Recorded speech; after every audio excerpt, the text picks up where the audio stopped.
Hello. देख, price elasticity of demand 5 types की होती है।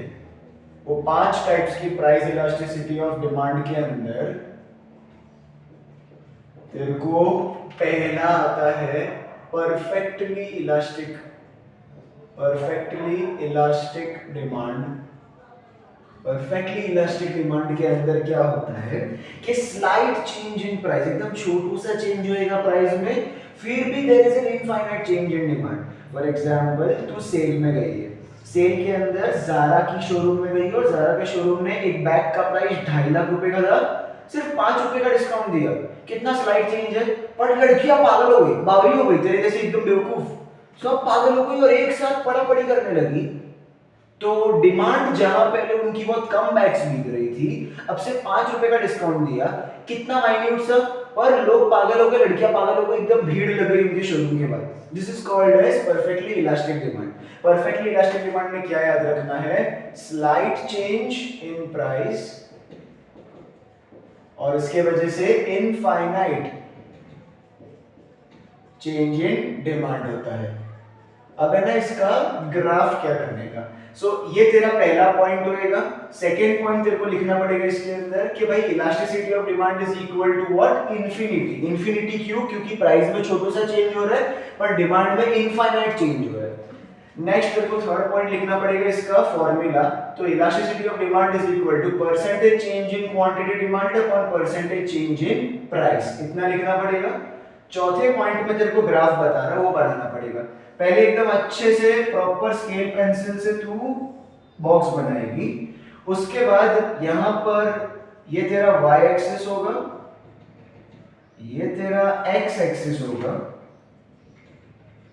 इधर तू origin x complement y complement लिखेगी। y एक्सिस पे हमेशा प्राइस होएगा और उसका यूनिट हमेशा रुपीस रहेगा। यहाँ पे हमेशा क्वांटिटी डिमांडेड रहेगी, फुल फॉर्म लिखने का, इन केजीज उसका यूनिट रहेगा। अब इसका मतलब क्या है कि प्राइस में इनफाइनाइट चेंज हुआ, तो मैं क्या करूंगा, प्राइस को यहाँ पर यहाँ लेता हूँ p, this is my price. Price में ज्यादा से ज्यादा p से सिर्फ इतना ऊपर आया, p1 पर आ गया। अब इतना छोटू सा चेंज है, या तो प्राइस थोड़ा सा घटा और यहाँ पर आ गया। देख, ऊपर जाए या नीचे जाए कोई फर्क नहीं पड़ता है, टेक्स्ट बुक के अंदर एक कांस्टेंट प्राइस दिया हुआ है। इतने छोटे से प्राइस के वजह से ज्यादा कोई चेंज भी नहीं हुआ, पर इतने छोटे से प्राइस के चेंज की वजह से जो इतना नेग्लिजिबल है कि वो दिखेगा भी नहीं, इसके लिए टेक्स्ट बुक में उसको दिखाया भी नहीं है। चेंज डिमांड में इतना चेंज हुआ कि वो कंटिन्यूअसली आगे दौड़ता जा रहा है। अब ये जो है ना, वो डिमांड कर्व है। डिमांड कर्व को कैपिटल डी से डिनोट करते हैं और वो डिमांड कर्व एक्स एक्सिस से पैरेलल है, एक्स एक्सिस से पैरेलल है और ये चीज आगे बढ़ती ही जा रही है। इसका कोई एंड नहीं है इस लाइन का, इसके लिए अपन इंफिनिटी बोलते हैं इसको, बिकॉज इस लाइन का कोई एंड नहीं है। जिसका कोई एंड नहीं होगा उसका इंफिनिटी होगा, इलास्टिसिटी ऑफ डिमांड। क्लियर? इसके बाद इसका जो फर्स्ट पॉइंट है वहां पे देखो लिखना पड़ेगा कि यहां पर जो डिमांड कर्व है ना, so demand curve is parallel to x axis and ये कौन सा कर्व है, horizontal straight line. Horizontal straight line. इस तरीके से ये वाले पॉइंट में तू 5 चीजें लिखेगी, ठीक है।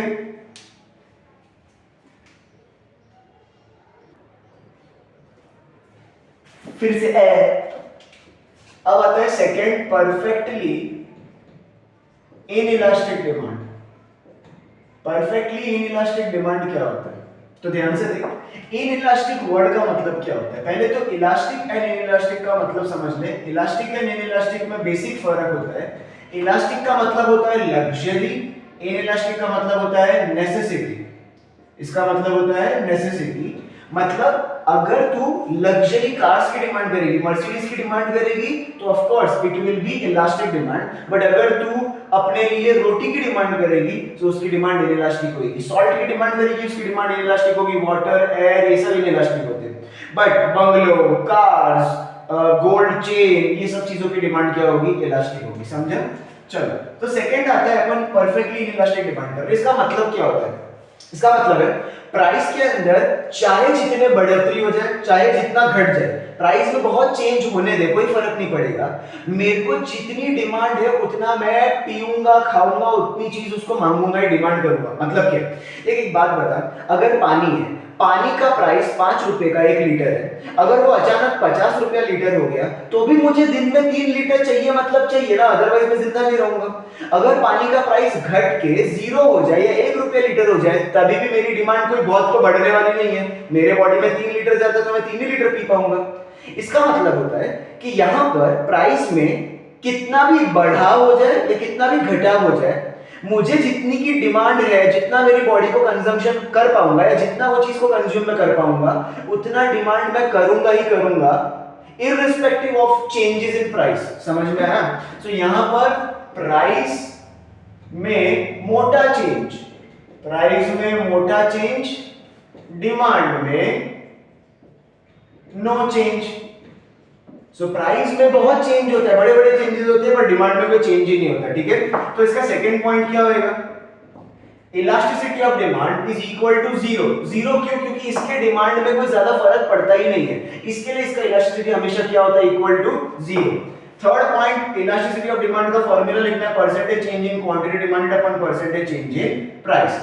अब फोर्थ पॉइंट, इसका ग्राफ। सबसे पहले मस्त पे की एक बॉक्स बना, इतना पार्ट कॉमन रख, इसको y axis, this is your x axis, ये सब चीजों पे ध्यान देना, इसको x कॉम्प्लीमेंट, इसको y कॉम्प्लीमेंट, इसको origin, this is your price in rupees, this is your quantity demanded in kgs. अब ध्यान से देख, प्राइस में अपन क्या कर रहे हैं? प्राइस में मोटा चेंज। अज्यूम कर तेरा इनिशियल प्राइस है p, तेरा ओरिजिन से इनिशियल प्राइस p है, जब तेरा प्राइस p था तो तेरी डिमांड थी q, इन दोनों को जोड़ देगी, तेरा प्राइस p था, डिमांड तेरी q है। अचानक प्राइस में बढ़ोतरी हो गई, प्राइस बढ़ के p से p1 पर चला गया, प्राइस बढ़ा पर स्टिल तेरी डिमांड में कोई फर्क नहीं पड़ा, तू अभी भी उतना ही कंज्यूम कर रही है जितना पहले कंज्यूम करती थी, तेरी डिमांड अभी भी q ही है। पहले जब प्राइस p था तभी भी तू इतना डिमांड कर रही है, प्राइस बढ़ गया तभी भी तू इतना डिमांड कर रही है, और अज्यूमिंग के प्राइस p से p2 पर, यहां इतना ऊपर से इतना नीचे तक घट गया प्राइस घट गया तो अचानक तेरी डिमांड बढ़नी चाहिए ना, पर नहीं बढ़ी, अभी भी तू उतना ही डिमांड कर रही है, क्योंकि तेरा जो सेटिस्फेक्शन है वो इतनी सी क्वांटिटी में हो जाता है।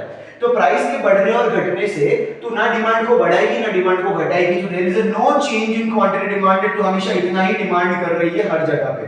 तो यहां पर तेरा डिमांड कर्व इस तरीके से बनेगा, ये जो स्टैंडिंग लाइन है ना, this is your demand curve.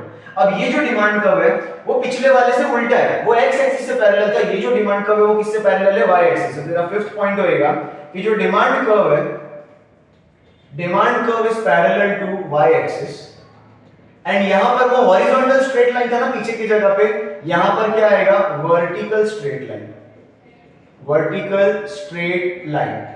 तो ये इसके 5 पॉइंट हो गए। ठीक है,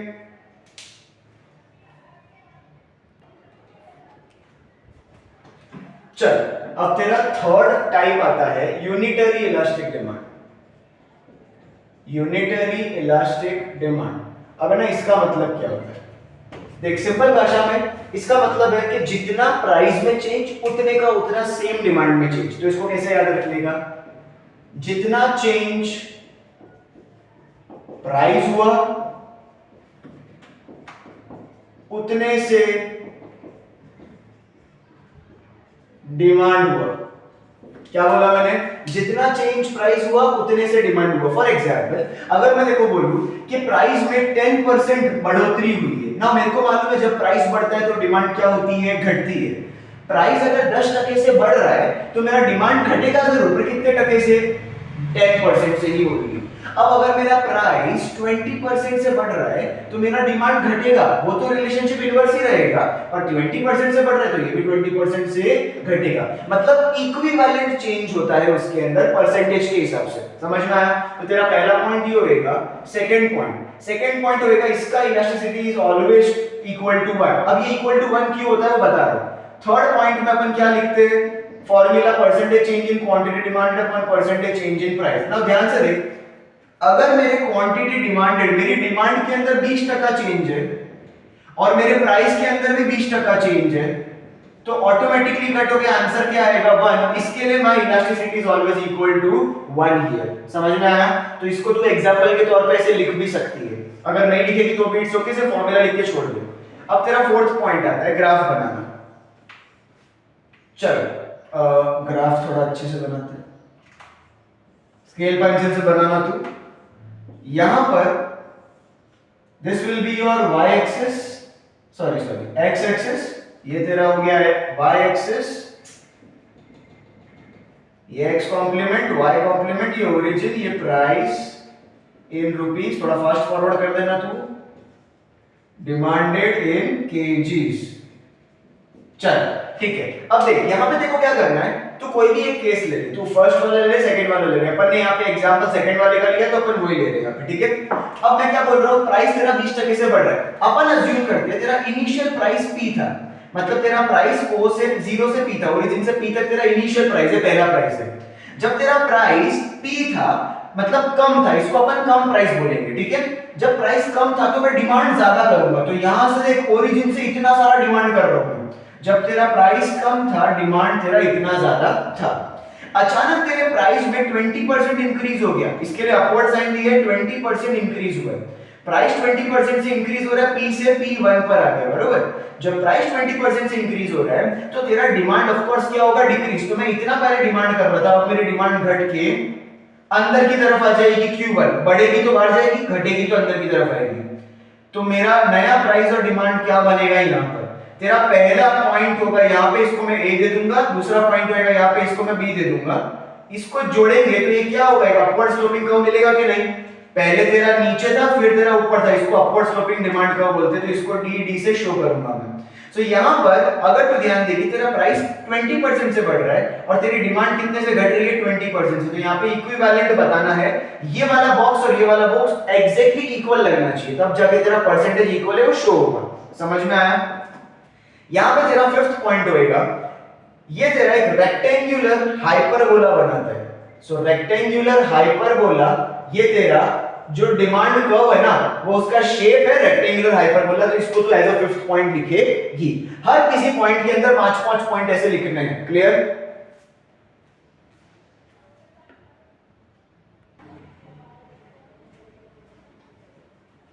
चल फोर्थ है तेरा relatively elastic demand. Relatively elastic demand में तेरे को याद रखना है डबल। अब डबल का मतलब क्या है, बड़ा सिंपल है, प्राइस तेरा बढ़ेगा, डिमांड तेरी घटेगी, इतना फंडा अभी भी सेम ही है। बट देख, अगर प्राइस 10% से बढ़ रहा है तो डिमांड कितने से घटेगा, डिमांड घटेगा जरूर, पर घटेगा सीधा इसके डबल, मतलब 20% से। अब अगर तेरा प्राइस बढ़ रहा है 5% से तो डिमांड घटेगा तो पक्का है, पर कितना, उसका डबल 10% से। ये कॉन्सेप्ट इसके अंदर याद रखिएगा, ठीक है। सो कॉन्सेप्ट के अंदर पहला पॉइंट क्या लिखेगी, प्राइस जितने से बढ़ा, प्राइस जितने से बढ़ा, डिमांड डबल से घटा, मतलब प्राइस में जितना चेंज, डिमांड में डबल चेंज। तो बढ़ना घटना तो जरूरी नहीं है, किसी में भी कुछ भी हो सकता है। सो प्राइस जितने से चेंज, डिमांड डबल से चेंज, इतना याद रखना, ठीक है। अब तेरा सेकंड पॉइंट क्या होगा, इलास्टिसिटी ऑफ डिमांड, यहां पे ऑलवेज ग्रेटर देन 1। ये क्यों ग्रेटर देन 1 है वो भी बताता हूं। परसेंटेज, इसका थर्ड पॉइंट क्या होता है, formula, percentage change in quantity demanded upon percentage change in price. Now see, quantity demanded, अगर मैं ये वाला केस लेता हूं, बता मेरी डिमांड कितने से चेंज है, 10% से, तो percentage change in quantity demand is 10% and percentage change in price कितना है, 5%। इसको काटूंगा तो क्या आएगा, 2। अब एक बात बता, 2 इज ग्रेटर देन 1, इसके लिए इसका elasticity of demand is always greater than 1। चलो अब आता है इसका ग्राफ। इसका ग्राफ में थोड़ी चीजें ध्यान देना, तो क्या, सबसे पहले ये तो तेरा कांस्टेंट है, कॉमन है, this is your y axis, this is your x axis, ये तेरा x complement, y complement, origin, price, बहुत त्रास है इसका बनाने में, rupees, quantity demanded in KGs. Okay, अब है ना ध्यान दे, अपन अज्यूम करते हैं मेरा इनिशियल प्राइस P है, तो ओरिजिन से P तक मेरा इनिशियल प्राइस है। मेरा इनिशियल प्राइस P था, तो मैं अज्यूम करता हूं मेरी डिमांड बहुत ज्यादा है, क्योंकि मेरा प्राइस कम है तो मेरी डिमांड बहुत ज्यादा है। जब प्राइस कम तो डिमांड ज्यादा, ठीक है। इसको तो स्केल पेंसिल से बनाएगी तो ज्यादा अच्छे से दिखेगा, ठीक है। फिलहाल मैं मार्कर से फटाफट बता दूं। अब अज्यूमिंग मेरा प्राइस 5% से बढ़ गया, कितने से बढ़ गया, 5। अब 5% ज्यादा नहीं होता है, 5% बहुत कम होता है, तो मैं क्या करूंगा, 5% से मैं प्राइस को बढ़ा रहा हूं, तो इसके बीच में जो गैप है ना उसको कम दूंगा। प्राइस 5% से बढ़ रहा है पर डिमांड कितने से घट रही है 10% से। तो ये जो डिमांड है ना 10% से घटने की, इसको मैं थोड़ा बड़ा दिखाऊंगा। तो डिमांड इतना बड़ा चेंज हो गया। देख प्राइस में सिर्फ कितना छोटू सा मैंने गैप रखा है, पर डिमांड में देख कितना मोटू सा गैप है। तो याद रखना यही चीज तेरे को ग्राफ में एक्चुअली शो करनी है कि प्राइस कम डिमांड में मोटा। ये देख कितना छोटा सा बॉक्स है, पतला बॉक्स, और ये मोटा बॉक्स है, ठीक है। ये तेरा पहला ए होगा पॉइंट, ये तेरा पॉइंट बी होगा, यहां से तू यहां जाएगी, this will be your demand curve upward sloping. आई बात समझ में? इधर खून पसीने से पढ़ाया जा रहा है। ओके, नेक्स्ट पॉइंट क्या होगा तेरा, फिफ्थ पॉइंट। इसका जो कर्व है इसको तू ऐसे बना सकती है, पर इसका शेप क्या होगा? इसको बोलते हैं स्टीपर स्लोप। इसको क्या बोलते हैं? Steeper slope. तो demand curve is of steeper slope, ठीक है। खत्म, ये तेरे 5 पॉइंट हो गए।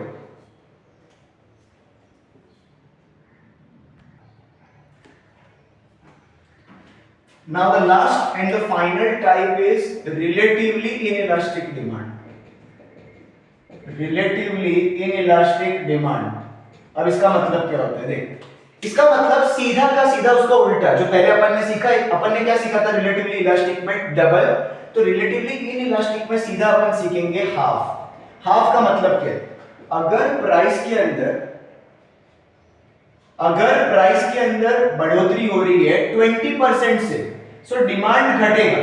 डिमांड घटेगा इतना पक्का है, पर डिमांड इसके आधे से घटेगा। अगर इधर 20% से बढ़ोतरी हो रही है, इधर सिर्फ 10% से घटेगा, समझा? इसका आधा। अगर अज्यूमिंग डिमांड बढ़ रहा है 50% से, सॉरी प्राइस बढ़ रहा है 50% से, तो डिमांड घटेगा।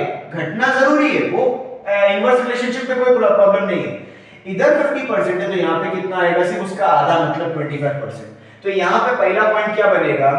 प्राइस में जितना भी चेंज है, डिमांड में आधा चेंज। समझ में आया? ये तेरा पहला पॉइंट। अब आता है सेकंड पॉइंट। सेकंड पॉइंट क्या बोलेगा भैया? Elasticity of demand is always less than 1। क्यों लेस देन 1? देखते हैं। Elasticity of demand is equal to percentage change in quantity demand upon percentage change in price. ये चेंज होता है, ठीक है। अच्छा, अब ध्यान से देखो, तो ये वाला अपन एग्जांपल ले रहे हैं। Percentage change in quantity demand it is 25%, पर प्राइस में कितना चेंज है? 50%। अगर मैं इसको काटूंगा तो आंसर आएगा हाफ। हाफ मतलब 0.5। 0.5 इज लेस देन 1। तो अपन उसको 0.5 शो नहीं करते, अपन क्या शो करते?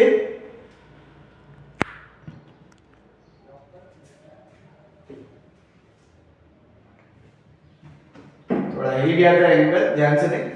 तो अपन इसको 0.5 शो नहीं करेंगे, क्या शो करेंगे? लेस देन 1 शो करेंगे, ठीक है। चलो इसका ग्राफ देखते हैं। सो ग्राफ क्या होगा इसका? This is your y axis, x complement, y complement, origin, price in rupees. This is your x axis, this is your quantity demanded in kgs, ठीक है। अब ध्यान से देख, मेरा इनिशियल प्राइस क्या था? P। अपन वही मानेंगे कि जब मेरा प्राइस छोटा है तो मेरा डिमांड मोटा है। इससे ही शुरुआत करनी है। प्राइस छोटा, डिमांड ज्यादा। अब क्या करेंगे अपन? प्राइस को 50% से बढ़ाएंगे। प्राइस मेरा अचानक 50% से बढ़ा, मतलब इसमें बहुत बड़ा गैप आएगा, ठीक है। मेरे ओरिजिनल प्राइस से और मेरा फाइनल प्राइस, उसमें बहुत बड़ा गैप आएगा। प्राइस P से सीधा शूट होके सीधा P1 पे चला जाएगा, इतना बड़ा गैप आ गया। पर जो मेरी डिमांड है उसमें बहुत छोटा गैप आएगा। मेरी डिमांड इधर से सिर्फ इधर तक ही आ पाएगी। पिछले वाले में उल्टा था, मेरा प्राइस में छोटा सा गैप था, डिमांड में मोटा सा गैप था। इसके अंदर प्राइस में मोटा गैप है, डिमांड में छोटा गैप है। तो यहाँ पे सिर्फ 25% से मेरा डिमांड कम हुआ। अब अगर इसको मैं जोड़ूंगा, अब ध्यान से देख, मेरा जो ये वाला कॉलम है, ये वाला जो बक्सा है, वो तो कितना बड़ा दिख रहा है, ये कितना छोटा दिख रहा है। बस इतना इस ग्राफ के अंदर शो होना चाहिए। This is my point A, this is my point B, this is my demand curve. D से डिनोट करेंगे, अपवर्ड स्लोपिंग हो जाएगा। अब लास्ट में इसका कर्व क्या होगा? तो इसका जो डिमांड कर्व है वो होगा फ्लैटर स्लोप। क्या होएगा? Flatter slope. इतने 5 पॉइंट लिखने। आई होप, सॉरी ये 5वां पॉइंट है। सो आई होप तेरे को ये पूरा आंसर समझ गया रहेगा। नहीं समझा रहेगा तो मेरे को कॉल करके डाउट पूछ लेना, ठीक है। Bye bye.